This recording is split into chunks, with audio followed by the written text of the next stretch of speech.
students, it's time for moral science, that is your MSc book, Live and Let Live. So, upon chapter 2, the test of wisdom, on page number 5. So, the name of chapter, the test of wisdom, मतलब बुद्धिमानी की परीक्षा. Wisdom is बुद्धिमानी.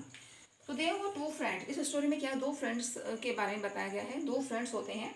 One was the son of a king and the other was the son of the minister of the kingdom. दोनों friends कौन कौन होते हैं? एक तो होता है उस राज्य के राजा का बेटा और एक होता है उस राज्य का जो मंत्री होता है उसका बेटा. Both of them had their own opinions and their own logic. दोनों के अपने अपने opinions होते हैं, अपने अपने logics होते हैं. The king's son believed in wealth. राजा का जो बेटा होता है उसको किस पर विश्वास होता है? उसको विश्वास होता है धन दौलत पर, कि धन दौलत से बढ़कर कुछ भी चीज़ नहीं है. While the minister's son believed that knowledge was more important than wealth. लेकिन जो मंत्री का बेटा होता है उसको उसका क्या लॉजिक होता है, उसका क्या बिलीफ होता है? उसकी ये बिलीफ होता है कि knowledge is more important than wealth, कि ज्ञान से बढ़कर कुछ नहीं है, धन से बढ़कर भी ज्ञान है. तो दोनों के अलग अलग ओपिनियन हो गए. Both were confirmed about their beliefs and their logic. दोनों ही कंफर्म थे, दोनों ही पूरी तरह जागरूक थे अपने अपने लॉजिक के बारे में, अपने बिलीफ्स के बारे में. Thus both of them decided to undergo a test in order to prove their wisdom. तो एक दिन क्या होता है, दोनों डिसाइड करते हैं कि चलो हम दोनों के अपने अपने बिलीफ्स हैं, हम क्यों ना हम अपने अपने विजडम को प्रूव करें, कुछ ऐसी परीक्षा करें लें कि हमारा जो विजडम है, हमारी जो बुद्धिमानी है वो टेस्ट हो, उसकी परीक्षा हो सके. Both of them took one sack of gold coins and went away from their kingdom. दोनों क्या करते हैं, एक एक सैक, एक एक जो है थैला बहुत बड़ा भर के वो क्या करते हैं, गोल्ड कॉइन्स उसमें डालते हैं और दोनों अपने अपने थैले में गोल्ड कॉइन्स भर के वहाँ से महल से निकल जाते हैं. After going out the minister's son become a teacher. वहाँ से बाहर जाने के बाद मंत्री का बेटा होता है वो तो एक टीचर बन जाता है, एक अध्यापक बन जाता है. And started earning his livelihood, और अपनी जीविका कमाना शुरू कर देता है.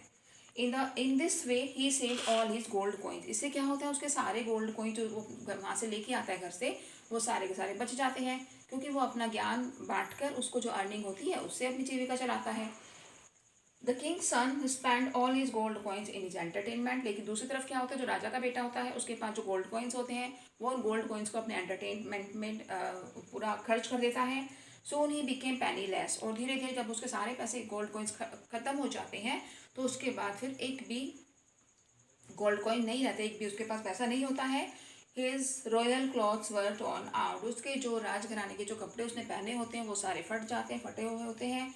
ही came back to his friend in a strange and worn out condition. वापस वो अपने दोस्त के पास आता है बहुत ही बुरी कंडीशन में, कपड़े फटे हुए और भूखा प्यासा और without money. After seeing him the minister's son said. Minister का बेटा जब उसको देखता अपने दोस्त को, फिर वो क्या कहा उसने कहा, what did you buy with your money. उसने कहा कि तुम्हारे पास जो गोल्ड कॉइन्स है तुमने उससे क्या खरीदा. With the power of wisdom I did not only kept my money safe but earn my livelihood and today I am standing in front of you. और देखो, मैंने अपनी बुद्धिमानी की शक्ति से, मैंने अपना जो धन लेकर आया था वही नहीं बचा के रखा, बल्कि मैंने अपनी लाइवलीहुड, मैंने अपनी जीविका भी चलाई, उसके मैंने अर्न किया.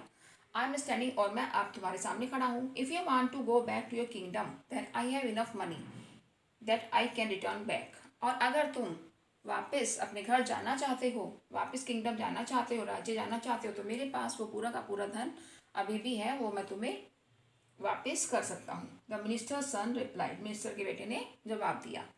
The prince had no reply to the wise logic of his friend. लेकिन प्रिंस के पास, राजकुमार के पास कुछ भी जवाब नहीं था अपने दोस्त की बुद्धिमानी का. He had now understood that knowledge was more important then wealth. अब वो समझ चुका था कि ज्ञान ही धन से बढ़कर है. And both of them return to their home happily. और दोनों दोस्त अपने अपने घर खुशी खुशी वापस लौट जाते हैं. तो इस स्टोरी से हमें क्या मोरल मिलता है? स्टोरी से हमें यह मोरल मिलता है that knowledge is more important then wealth. जैसे कि इस कहानी से भी स्पष्ट हो चुका है कि ज्ञान से बढ़कर कुछ नहीं है. बहुत सारा धन हो, आपके बहुत सारा धन दौलत है, बहुत ज़्यादा है, लेकिन एक ना एक दिन तो खर्च हो जाएगा वो. लेकिन ज्ञान जो है, नॉलेज जो है, वो बांटने से बढ़ता है. अगर आप नॉलेज दूसरों को दोगे तो आपके अंदर वो बढ़ेगा, वो कम नहीं होगा. तो इसी तरह से धन खत्म हो जाएगा लेकिन नॉलेज जो है, ज्ञान जो है वो कभी खत्म नहीं होगा। Okay, thank you, have a nice day.